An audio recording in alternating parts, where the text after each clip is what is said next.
This event starter revolves around Kinetic Blast of Clustering and Whisperer Ranger Ascendancy, which is getting buffed in Phrecia League relaunch. As always, I try to make the build Tonky as possible because in this event every zone will have a random modifier, making the game much harder than normal. What's up guys, Pidget here. Kinetic Blast of Clustering has insane clear, we can easily hit anything outside of the screen. Scales very well with the levels and your maximum mana. The more mana you have, the more physical damage the skill will deal. Later, we converting all of this physical damage to lightning damage. The gear progression is very straightforward, just grab items with maximum mana and you good to go. There are also so many cheap unique options for the leveling early end game as well.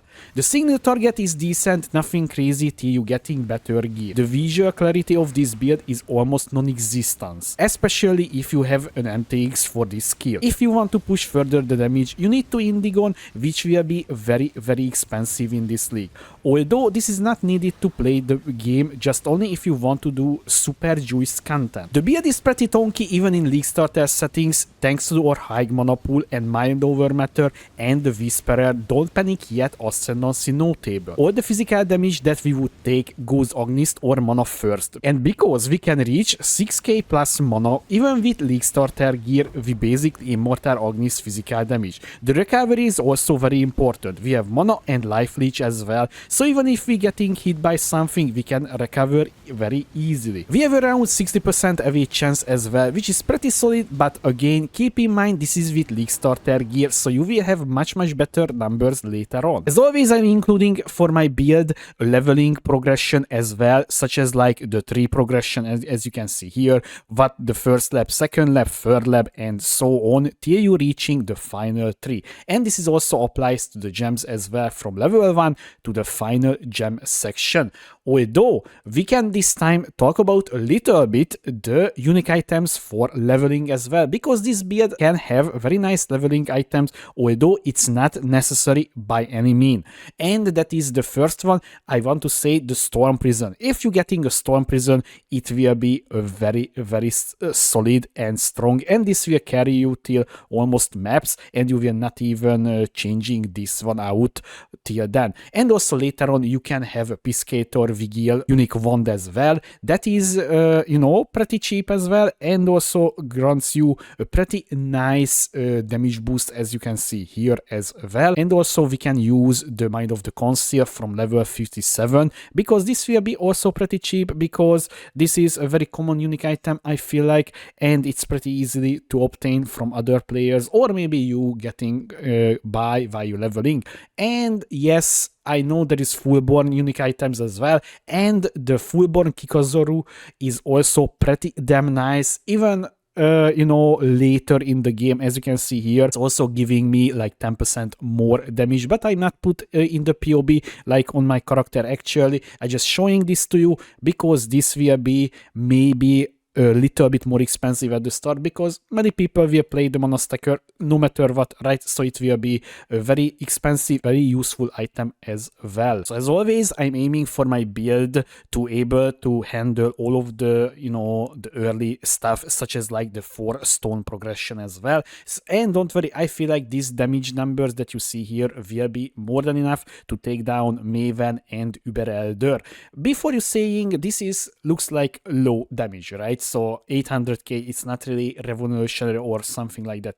But the thing is, guys, I did not including here, for instance, the Sigil of Power. I disabled it because this is kind of padding as well, and so on, because it's not always up when you're fighting on these like trash monsters in a map.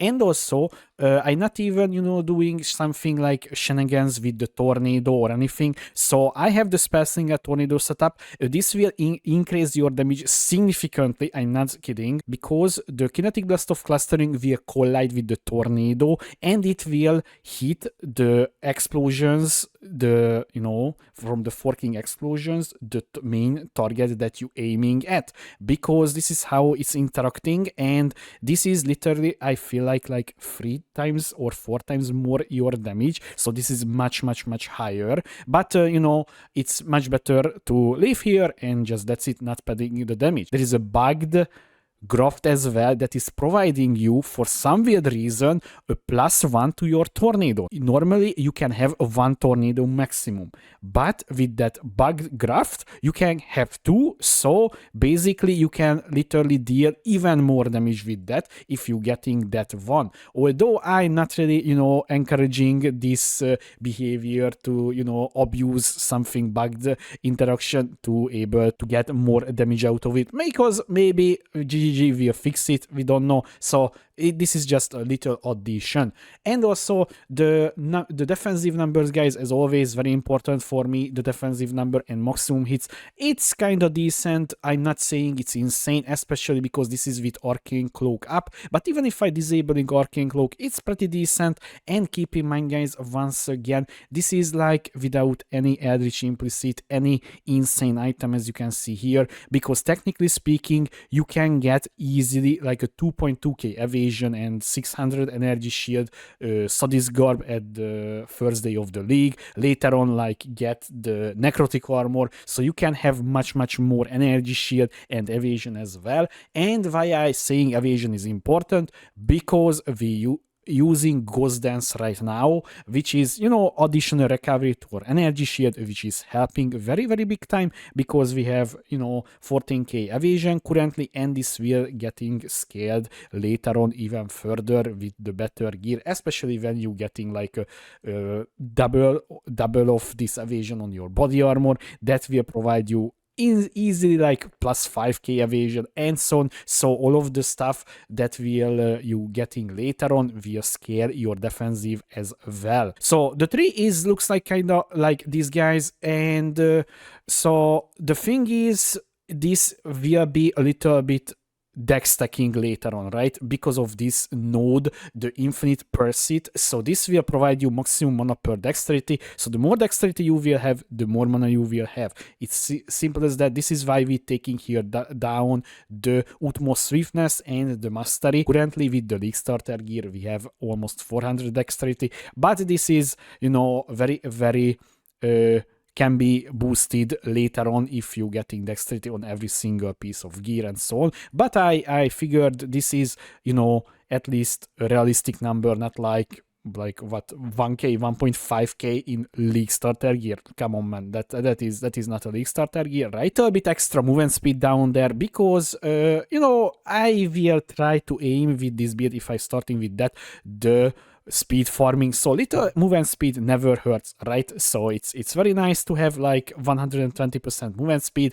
And also, once again, we converting the physical damage to lightning damage. Very important, because this ability is getting physical damage. As you can see here, the more maximum mana have, the more physical damage you deal. You need to convert that number to lightning damage, so you can scale lightning damage, lightning penetration, and so on.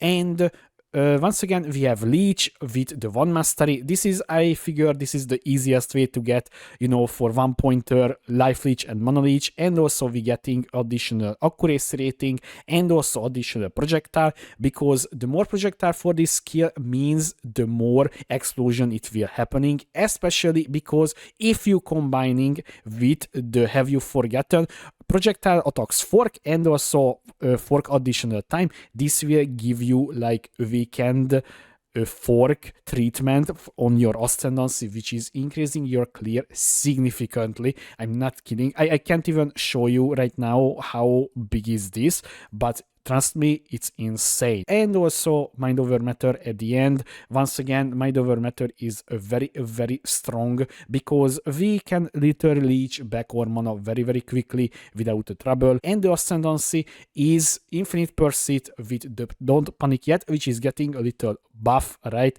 So you will getting back 20% of the damage taken as mana, but honestly, the recovery, in my opinion, was not a problem on this build. And once again, Have You Forgotten, we were getting another projectiles from attack fork and projectiles from attacks fork additional time, which is increasing your clear significantly, and also maybe your single target damage as well.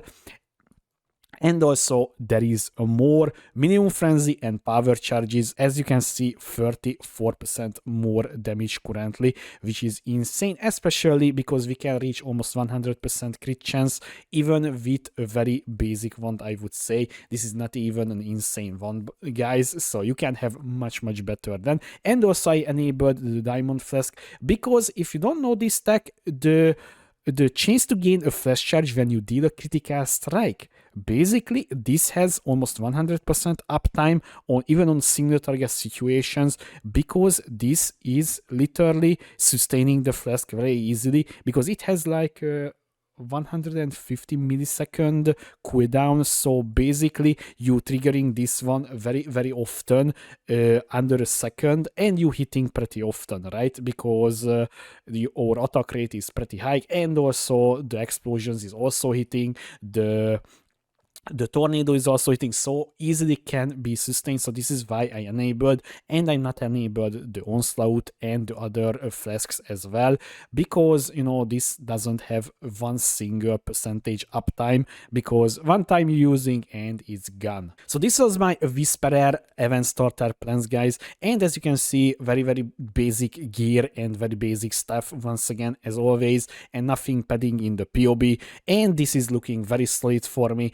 And I played monostackers, although I did not play wand monostackers, so maybe I will play it, because I have a feeling this is the last time we have a chance to play Kinetic Blast of Clustering, because let's be real here, guys, this was the strongest build in Keeper of Flames leagues, and also they buffed, so they were nerfing this. I'm pretty sure they were nerfing this monostacking shenanigans with this build, and losing out the ability to play this very nice build would be kind of bad in my opinion. So till then, guys, I hope you enjoyed this video. If you have any question, please leave a comment below, or you can find me on twitch.tv/Pridget2. Thanks for watching.